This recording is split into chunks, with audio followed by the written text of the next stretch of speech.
Hey, how's it going? Big day tomorrow for me. Whew. I go to court and fight for Honeybee. But hey, I want to tell you about Colleen, my sister, my older sister.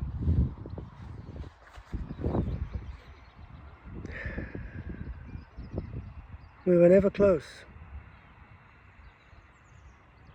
She was just 1 year older than me, but it felt like she was. Hello. Hello. You got the ball? He's a lovely dog. Thank you. He's only 16 weeks. Yeah, he's a baby. He's socialising. Oh, lovely. Let him go. You can let him go if you want. You can play with my dog. I'd never catch him again.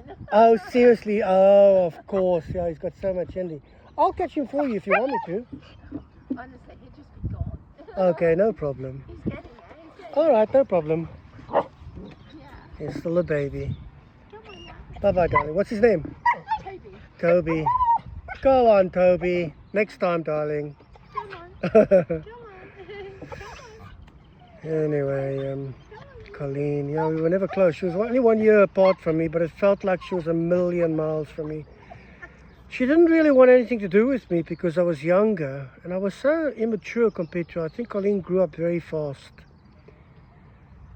She went into drugs very early, very young, and tried to commit suicide for the first time. And when she was only 16,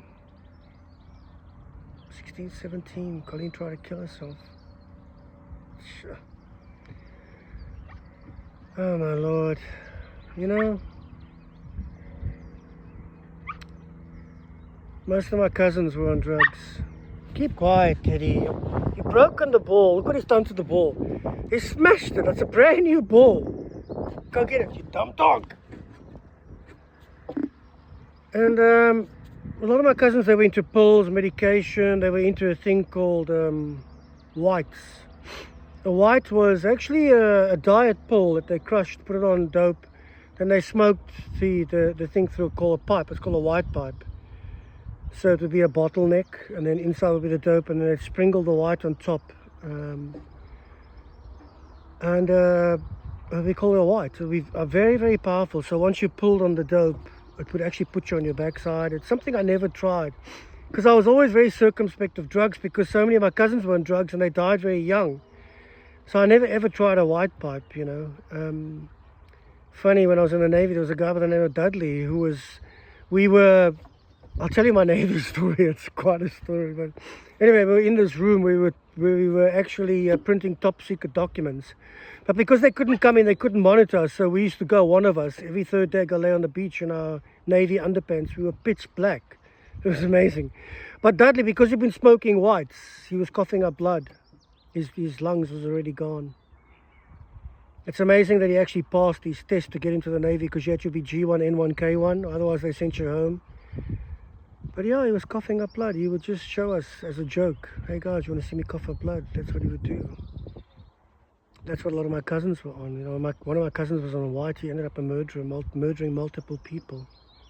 One of the most vicious people I know. I had him a fight because he was younger than me, but he almost choked me to death.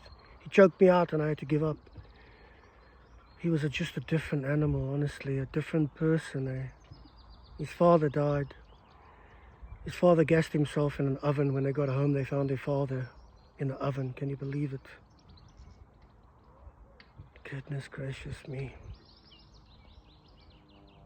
Anyway, my sister was on this medication. You know that white stuff, that pill, it's what Bill Cosby used to drug his patients. He would give his patients that and then he would sexually molest them, you know. And they'd wake up and not know what was going on. That's what it was. That is what a white pipe was. And I was just telling you that because my sister was into pills and so on, because a lot of my cousins were into pills, and I didn't want to go there. I was into ecstasy and dope and alcohol, but I could never do the pills because one of my cousins died. He died at 21, hanged himself. No, sorry, he overdosed. I think he hung himself. I wonder, did he hang himself? But he died of an overdose. And I want to tell you, one of the things I found out about my sisters, I never knew, is that they were sexually abused when they were young. I can't go into those details, but that's why my sister Colleen was so messed up, you know. And she had this affiliation with drugs.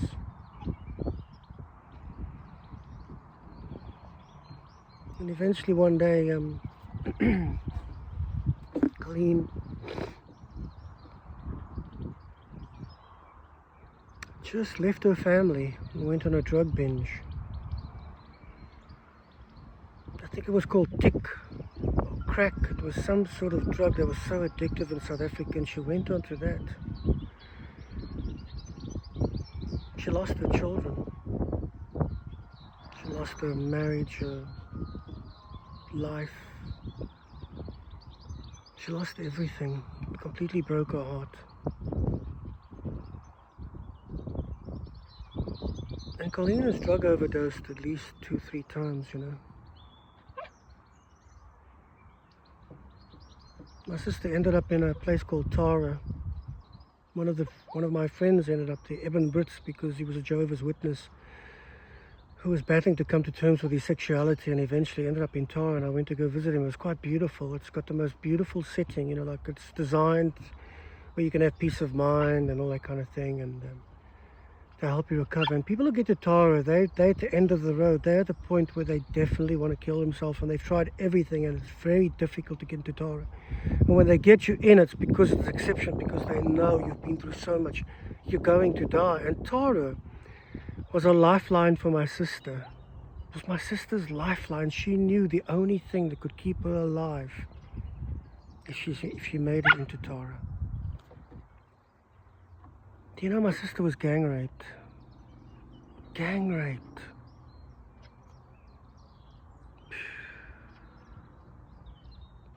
A beautiful sister. So misunderstood. The reason she was the most messed up and the most affected is because she was the eldest. She heard. She was deeply affected by my mother and father's fighting. It destroyed her. She could never forgive my mother for not leaving my father, because he beat us up all our lives. She couldn't forgive my mother.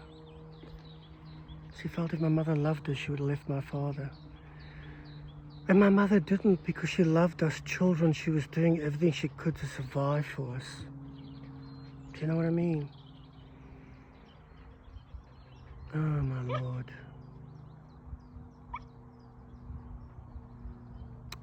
And my mother died in Colleen's arms.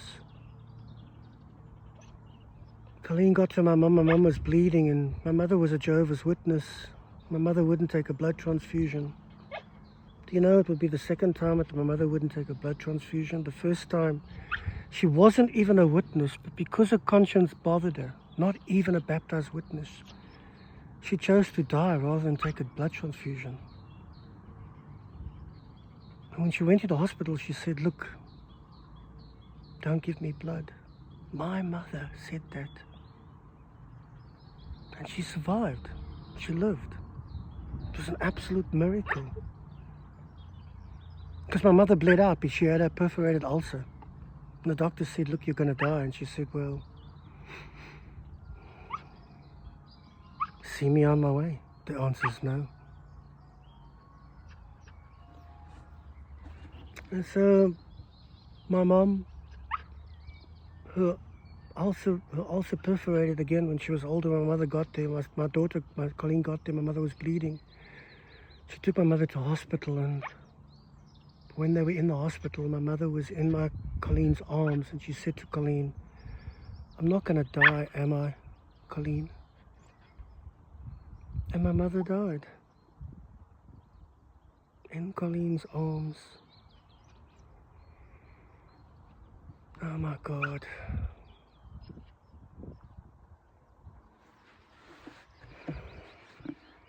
You know, Colleen wept. She called me for 2 months, weeping hysterically. saying to me, why couldn't I tell Mom I loved her? Why couldn't I tell her I loved her?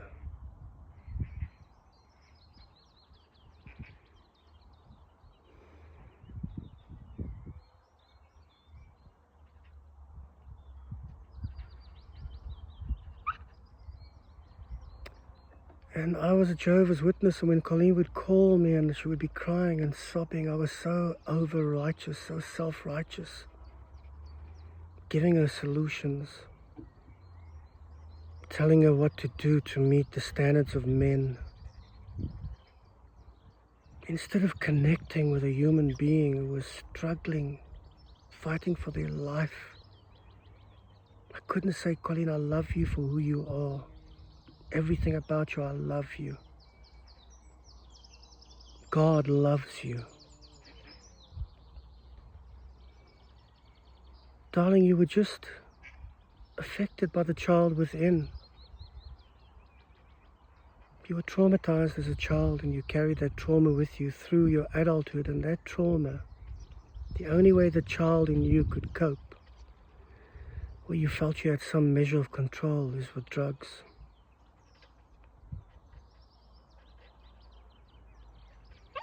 But it was your worst enemy.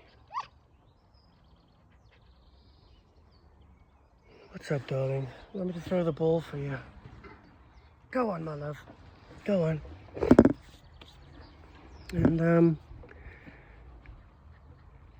Colleen died a month after my mom. And I thought she died from a broken heart. That's what everyone told me, that she just died, it was natural, and I thought she died from a broken heart.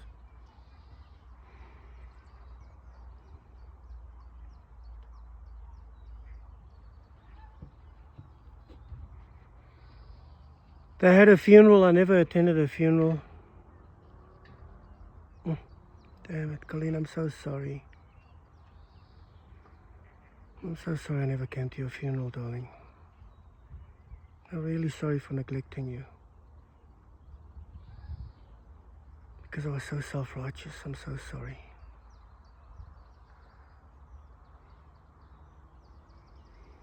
And you know, within that month that my mother and sister died,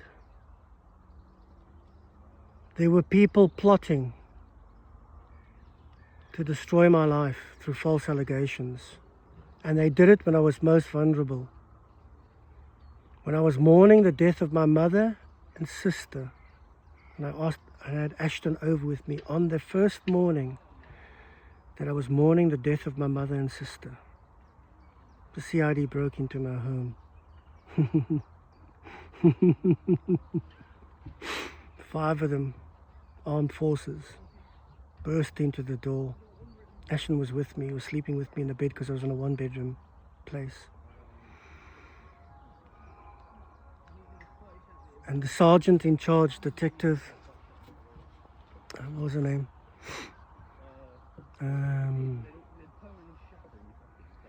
I forget her name now. I'll try to remember the name. She said to me, I'm going to make sure you never spend time in a room with a child for the rest of your life again. Those were the opening words from her mouth. And I said to Ashton, get dressed, my boy. You're going to go with Children's Services. Your mom's going to come fix you, but she's 4 hours away. Let's make up the bed. All my stuff is going to Brussels for forensic evaluation. I'm going to go to prison. Be a good boy. Let's get everything organized. Let's get everything tidied up. And you should have seen my boy. He was so strong. We made the bed. They ransacked my place. They took everything. He went to Children's Services on his own. Not a tear, nothing. So calm, so relaxed. I was so proud of him. I got to prison. They put me in prison. Changed my clothes, gave me like this grey outform, gave me a meal with a plastic fork so I couldn't kill myself. I kept the clothes as a memento and the plastic fork to this day. I've still got it. Then they came, got me in my cell, took me to the sergeant, and the sergeant told me what he's charging me for, and he said, oh, by the way, Mr. De La Tour, your daughter Honeybee was born 1 week ago. That's how I found out I had a daughter.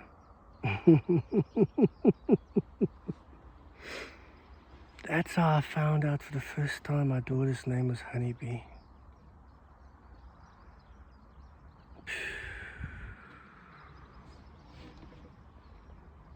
I just sobbed and sobbed and sobbed and sobbed.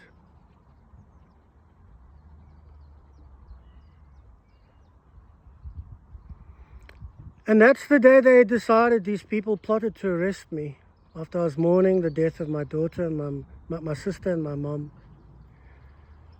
They knew I'd be home mourning, and that's the exact time and date they decided to break into my house and arrest me. And you know, the only time Ashton cried was when they told him, "You've got a sister, her name's Honeybee," and he burst into tears.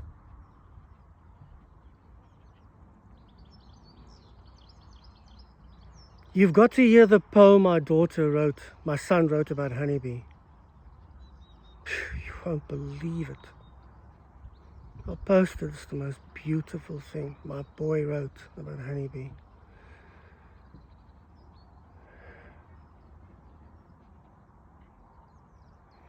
Anyway, Colleen died. I thought she died of a broken heart within a month of my mom. A couple of months ago, maybe 2 months ago, I'm busy sending out my TikTok stuff to all my friends, and, people close to me, the very few people I know. And my uncle Babes, he's Muslim, because, the majority of my family are Muslim. I've got 300 Muslim people. I grew up in a colored township called Riverlee, which was at the base of a gold mine where the streets weren't even paved. It was just red sand. That's where I grew up. But I'm actually colored, and the majority of my family are actually Muslim, hardcore believing Muslims who go to Mecca once every 4 years. And my uncle Babe says to me, he's actually disgusted with me. He's very disappointed with me. And I said, why? He said, because you never came to your sister's funeral. He says, do you know I paid for your sister's funeral? And I said, no, Uncle Babes, I didn't know. I said, yeah, I paid for your sister's funeral. I didn't even know that. I thought it was all organized and covered. And he said, Gavin, I was supporting your sister. Even when she was battling with drugs. I would buy her food, I would pay her rent. He told me he helped my sister. When my sister died, he took the money from the car that was sold and gave it to my little sister, Tracy. He was so generous, such an incredible, generous human being. And I didn't know.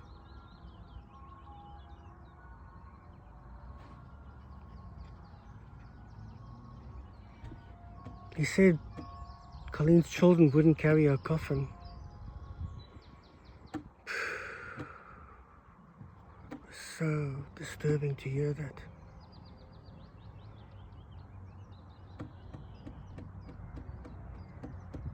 And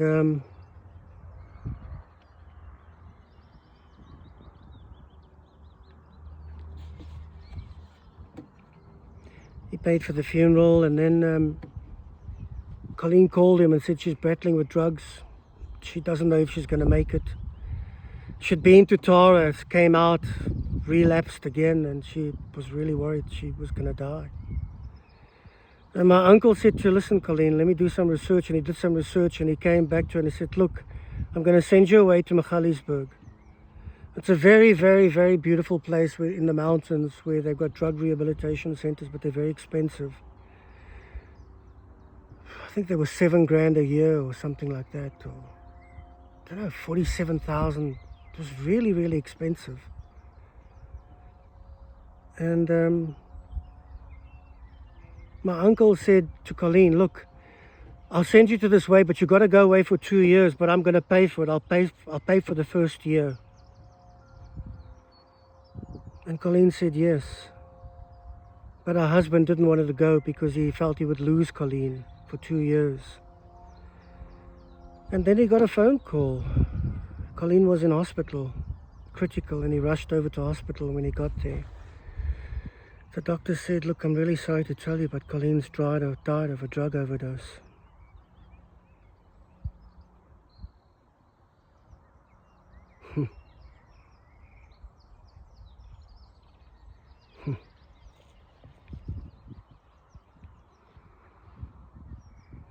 And he said to the doctor, "Please, you can't reveal that. You can't tell anyone that." The doctor was Muslim, and he said to him, "Look, from one Muslim to another, please don't put that in our records." And the doctor said, "Okay," and he didn't declare how Colleen died. And everyone thought it was natural. I thought she died from a broken heart, but actually Colleen died from a drug overdose.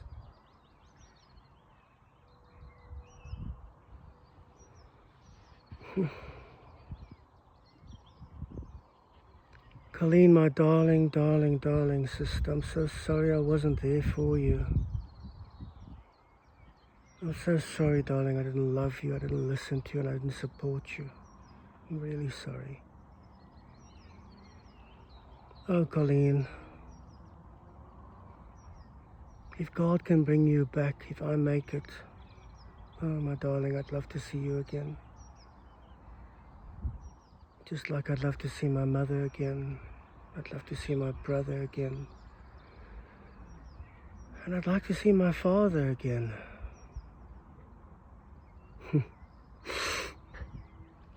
Hey, so that's the story about Colleen. I don't know what I'm going to tell you next. But until then, God bless. Take care, look after yourself. And take a look at my new show. It's coming up. It's called The Gavin Show XJW. Take a look at it. I'm going to tell my story. That's one hell of a story. Honestly. It's The Gavin Show.